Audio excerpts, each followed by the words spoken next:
Here's the thing. First off, before we show you this article, okay?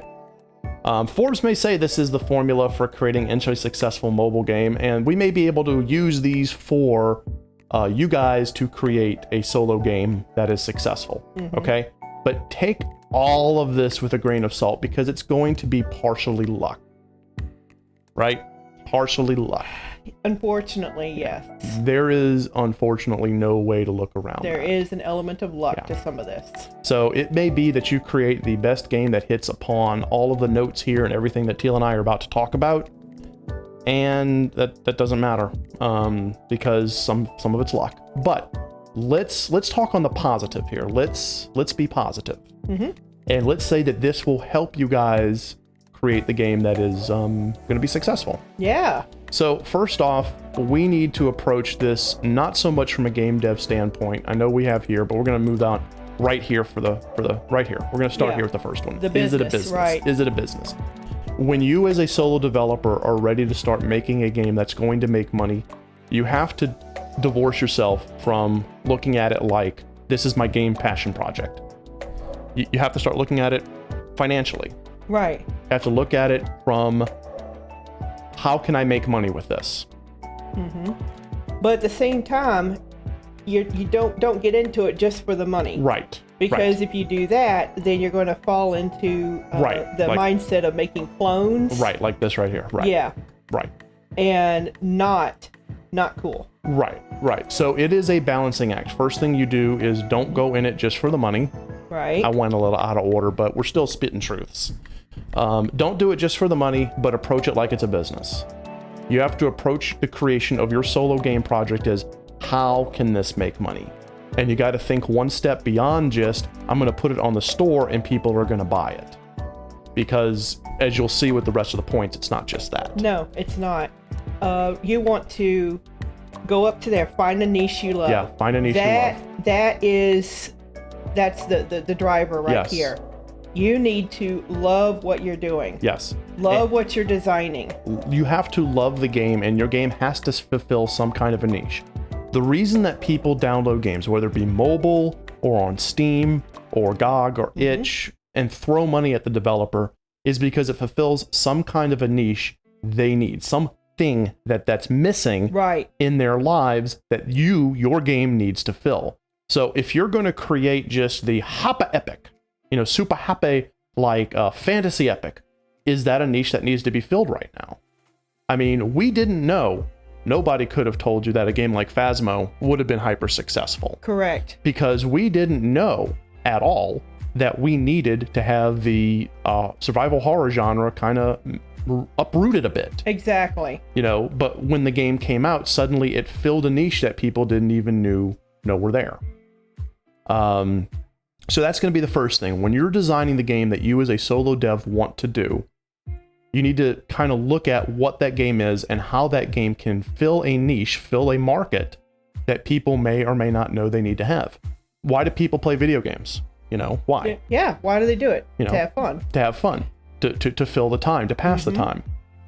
Are you creating a game that's an escape from reality because somebody might be really unhappy with, how crappy things are going right now? Is your game basically something someone can pick up for a few minutes at a time or an hour at a time and pick it up again a day later? That kind of thing. Yeah, I like what Chaos says. Make chapters of the game that people have to pay for. That's a good model. A business model. Yeah, it's a good business model. Yeah. And, the chapters, it's the game that you love and you're designing it and you put a lot of heart into it. And you release your game in chunks, in chapters, and you can grow your audience that way. Because more and more people will jump on and play through your chapters. But make sure that each single one, yes, like Burke just said. Yeah. Make sure that each chapter, each episode is complete. It needs to be complete, fulfilling, interesting. Interesting, yes. Yeah. Otherwise, what you're doing is you're teasing them and you're just basically taking their money. So that's going to be the first thing. So as you're sitting there with your pen and your paper and you're jotting down game ideas, pull yourself away from whatever story or characters you're really hyped up about and ask yourself this question. Are you creating a game that people are going to want to play? If Yeah. the answer is not a resounding hyper yes, if you have that feeling of, I'm not sure, or you have that feeling of, this is just a story I really want to tell, then you may be barking up the wrong tree trying to make money off of it. You may make money off of it. That may happen as an unintended consequence, but we're talking about approaching this from a business standpoint. Right. And cautionary tale from Burke. Be careful that you're not locking content behind a paywall. Well, that's episodic content that doesn't actually give anything. Oh, Varys, come on. Now, because you can love the game you're making. You can make a game that is going to be a moneymaker and is going to it is going to bring you enjoyment. Yeah. A project that Teal and I have been looking at, we ourselves want to make, and we think it's going to make money. Yeah, our passion project will always be the Rosenhearts. That is the thing that we really want to make. Our epic steampunk Victorian JRPG. But we're also looking at potential projects we can get into that could make money that aren't just, that fill a niche people need. Okay, so that's the niche thing. So niche business, guys, user experience. Right. Super duper important right here. We have talked about this before. We have had a podcast on this. We have. So, a lot of people are going to think, a lot of new developers are going to think that it's really important that the story be airtight. That is important. Sure. That the characters be engaging and attractive. That's important. But we cannot overstate. We cannot overstate how important this is. So user experience makes or break a game. When you are your solo deving and you're doing a solo dev, look at that UX, look at that user experience. Listen to our podcast. Seriously, I hate to plug us, but listen to that podcast on user experience. If somebody who's a mod can pop that link up into chat, we're dead serious. We go over the little known most important thing in game development right there. Yeah. So just put so much of your energy into that. Good characters, beautiful story, beautiful setting, absolutely 100,000%. But if that UX isn't gold plated, nope. Yeah. You're gonna have problems. Because people will forgive minor mistakes in your game if you have an excellent UX. Yes. Yeah. I see Burke is sitting there dropping them hashtags that's making fun of me, but I don't see him dropping a link. Need to see a link, Burke, that's please. Right. Thank you. But to kind of round this up, as we have said, an amazing game can fail if it has a mediocre UX. Yeah. But a mediocre game can succeed if it has an amazing UX. Absolutely. Yeah. Yeah, UX is like the blood that hits the screen. Yeah, exactly, Wrath. Yeah, it's everything. It's the experience of the user. 100%. Oh, okay. Burke is doing his multitasking. Thank you, Burke. When you get a chance, drop that link in there. The other half is this right here. Guys, marketing. Yes. Marketing is everything else. Trust me. Dumb important. Dumb important. Oh wait, let's go back. Hang on. KB. Yes, KB. Remember, he says UI is not the same as UX. Right. Yes. Yeah, the user experience is not the same as the user interface. That's why I'm plugging our podcast and saying, please pop that link. Because we do go over that difference. Yes. Yeah. Very important. You want all of you developers right now who are listening to us, put down on a post-it note and pop it onto your forehead. Study the UX. Learn the UX. Learn the UX. And then learn marketing, because you're going to need to market the hell out of your game. Marketing is the next biggest piece of the puzzle, because people have to become aware of your game. Yes. You have to generate interest in your game. Yes. Marketing is all about convincing people, hey, here's my game and it's really good. You're going to like it. Try it out. Play it. Yeah, it's literally, marketing is, this is why my game is awesome and you should play it, because it's going to fill something in your life that you need right now. Exactly. That's marketing. And again, to plug Studio Blues podcast, DLC not included, we go over that as well last season. We did marketing your game. And again, I hate to do that, I say, as I sell myself out again. But the reality is this, the tools are out there. Learn to market your game. Learn how to use things like Facebook ads, Google ads, word of mouth. You can do it for relatively cheap, if not free. Influencers in your community. If you are making influencers. if you are making a game in the horror genre, send it to horror Let's Players. Send it to them. If you're making a game in, obviously, RPG Maker, send it to RPG Maker Let's Players. If you're making a game in the action or the co-op, send it to people who play that stuff. Twitch streamers, YouTubers, the whole 9 yards. Yeah. I want to address Rath's question. Okay. He asked, does marketing matter more at launch rather than long term? Okay, let's not confuse the importance of marketing with the process of marketing. Yes. Okay, at launch, you're going to have a marketing blitz. Right. There's going to be a lot of marketing you're going to do on many different platforms. And to make sure that we're on the same page, the best time to start marketing is when you hit gold before launch. Before launch. So it's between gold and launch, which is about a period of 1 to 2 months usually. But marketing should be done over the whole life cycle of the product, of your game. Right. Okay, you're referring to that as long term. You're going to be marketing 2 and 3 years down the road. Pretty much. Okay. Yeah. And especially if you're making a game as part of a series, you're going to want to bring up the previous games so that when people join in on the third game of your series, they can also be aware, hey, games 1 and 2, awesome. They look pretty good. Let me play games 1 and 2. Yes, 100%. Like marketing what KV is saying. is so very important, and you're going to do it over the lifetime of the product. Yes, and the lifetime of most game products is 2 to 3 years. Yes. Most of them. Games as a service, games that last for an extremely long time because they're constantly updating content, like your Fortnite, your Minecraft, etc., may handle things a little bit differently. But they do handle things differently, actually. Right, but we are going under the assumption that a solo developer is not trying to create a game as a service so much as a one-off game. Because games as a service are not only very difficult and costly to make, but they're difficult and costly to upkeep. It takes an entire team for that, and we are talking about games made by solo developers. Right, every single person in chat, you all have the ability to create a game that makes money by yourself. Yes, you do. 100%. What numbers do I need to succeed? Well, I mean, there's no hard, fast thing. Here we have, if you want to make 1,000 a day, for example, you need approximately 20,000 daily active users, blah, blah, blah. I mean, this is, how YouTube algorithm works.